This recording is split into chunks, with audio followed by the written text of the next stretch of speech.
The quiet suburban neighborhood has an almost too perfect quality: trimmed lawns, spotless sidewalks, and the occasional sound of children playing paint a picturesque scene.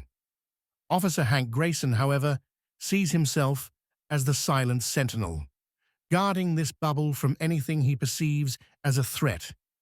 Hank is a veteran of the force with over 2 decades of service. The town respects him, though his reputation in minority communities is a different story. To his colleagues, Hank is the archetype of a dedicated cop. But under the surface, his dedication often warps into unwarranted suspicion and microaggressions. As he drives past the park, his eyes fall on the dented sedan and its occupants. Isaiah Miller is dressed casually, wearing a slightly wrinkled shirt and jeans. His son Jordan holds a melting ice cream cone, his face sticky with chocolate. It's a scene of normalcy, but not in Hank's eyes.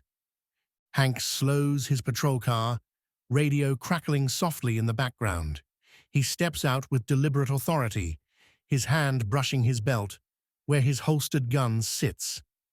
Approaching the sedan, he squints, his lips curling into a slight frown. "What's going on here?" His voice is sharp and devoid of warmth. Isaiah, catching the tension, straightens up. His voice is calm, but firm. "We're just enjoying the afternoon, officer. I picked my son up from school, and we stopped for ice cream." Hank's eyes scan the scene like a hawk. "This your son?" he asks, tilting his chin toward Jordan, who shrinks closer to his father. "Yes, he's my son," Isaiah replies, his jaw tightening. "Got any ID?" Isaiah exhales, frustration creeping into his expression. He reaches into his pocket and pulls out his driver's license. As Hank scrutinizes the card, Isaiah notices the officer staring at him longer than necessary. "Is there a problem?" Isaiah asks.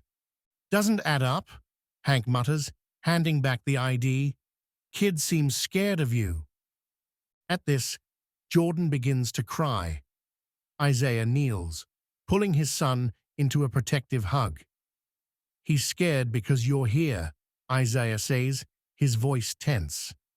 But Hank interprets, or chooses to interpret, the tears differently. "You sure you're his father? Maybe you're not telling me everything," he presses. Isaiah stands up, his posture stiff. "What are you trying to say?" Hank's voice grows colder. "I'm saying, I don't think this boy is safe with you." Before Isaiah can respond, Hank radios for backup. Within minutes, 2 more officers arrive. The situation spirals quickly. Hank, citing reasonable suspicion, declares Jordan is being temporarily removed from Isaiah's custody for his safety. Isaiah erupts. "This is outrageous. You can't just take my son." The officers restrain Isaiah while Jordan is pulled, kicking and screaming, from his father's arms. The boy's cries echo through the park as Hank takes him to the patrol car, muttering something about protocol. At the station, Isaiah sits in a cold interrogation room, his wrists red from the cuffs. His mind races with fear and anger. He demands a lawyer, but the hours drag on before someone answers the call.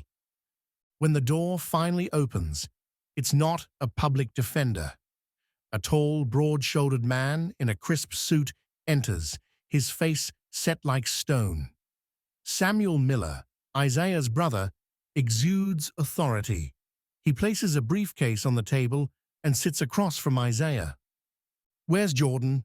Samuel asks, his voice low but steady. Isaiah shakes his head, his eyes welling with tears. "They took him. Said he wasn't safe with me." Samuel's jaw clenches. "Not safe with his own father. We'll see about that." Samuel storms to the precinct desk, flashing his FBI badge. The officers exchange nervous glances. Hank is called into the room, visibly surprised by Samuel's presence. "What's going on here?" Samuel demands. Hank, taken aback, tries to deflect. "Sir, I was just following standard procedure."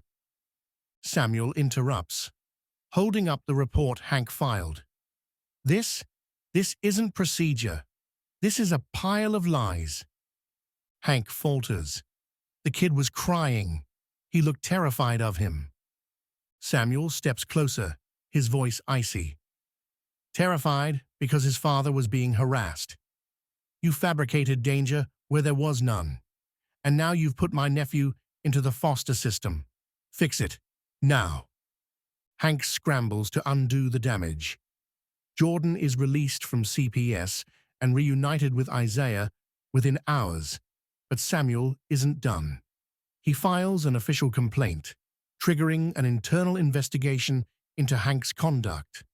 As Samuel digs deeper, patterns emerge. Complaints from other families, testimonies from fellow officers who had grown uncomfortable with Hank's methods but were too afraid to speak up. The story goes public. Local news channels broadcast footage of Isaiah and Jordan's tearful reunion, accompanied by headlines about racial bias in law enforcement. Protests erupt outside the precinct, with community members demanding justice. Hank's superiors, faced with mounting pressure, place him on administrative leave. He retreats to his modest home, where he watches the coverage unfold. The words of the protesters sting. "Racism has no place in our police force." For the first time, Hank feels the weight of his actions. But the question lingers: is it regret or merely self-preservation? Isaiah and Samuel file a civil suit against the department. The payout is substantial, but for Isaiah, the victory is hollow without change. He partners with local activists to push for reforms, including mandatory bias training for officers and independent oversight of police misconduct cases. Meanwhile, Hank is forced into early retirement. His badge, once a symbol of pride, now feels like a burden. In a rare moment of introspection, he writes a letter to Isaiah. It reads, "I made a mistake. No excuse will ever make it right. I'm sorry for what I took from you and your son. I can only hope you find peace, even if I don't deserve your forgiveness." Isaiah reads the letter but doesn't respond. Instead, he focuses on rebuilding his life with Jordan. The story ends with father and son walking through the park, their bond stronger than ever. Jordan looks up at Isaiah and smiles. "We're okay now, Dad," he says softly. Isaiah squeezes his son's hand. "Yeah, we are."